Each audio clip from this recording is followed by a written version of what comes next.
Ahojte, určite ste zaregistrovali udalosť Canvy pod názvom Droptober je tu, kde predstavila množstvo noviniek. Postupne vám ukážem niektoré z nich a dnes sa zameriame na nové animácie.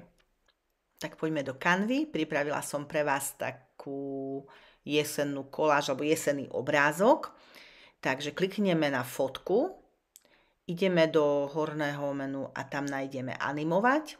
Keď na to klikneme, tak hneď sa nám ukážu, budeme animovať fotku, tie prvé animácie, oni sú tie nové. Čiže vidíte, že keď klikneme malované, tak začne sa nám ten obrázok odkrývať. Môžeme dať, že pri vstupe, pri výstupe alebo oba smery. Takže takým spôsobom to treba preklikať. A tu ďalej sú ešte rôzne možnosti, rôzne štýly. Vidíte, že tam je korunka, čiže to sú už platené funkcie, ale poďme si ukázať, čiže zakrivenie, potom neviem, čo to je, voľne žijúce, ale proste taký názov, namočený štetec, krúživý pohyb. Ďalšia animácia sa volá atrament. Vidíte, ako keby sa nám atrament rozpíjal na papieri. Takisto tu môžeme nastaviť tie rôzne smery. A potom tu máme štýly presakovanie, potom nejaký postup, rozkvet a škvrnu.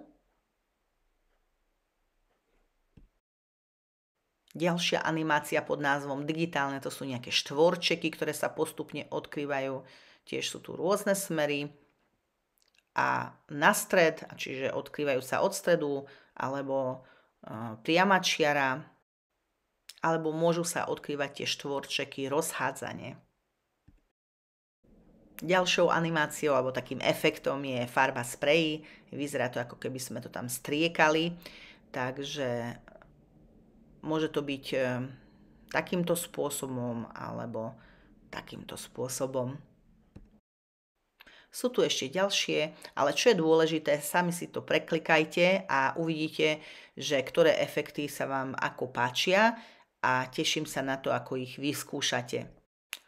Okrem fotiek sa dajú animovať aj stránky, tak trošku to posuniem. Tie animácie stránok tu boli, trošku sú poupravené.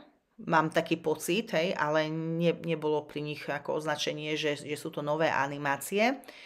Čiže viete animovať aj celé stránky, nie len jednotlivé obrázky. A potom tu máte magickú animáciu. Ale k tomu vám prepnem do takého režimu, aby ste videli tu tie jednotlivé slajdy.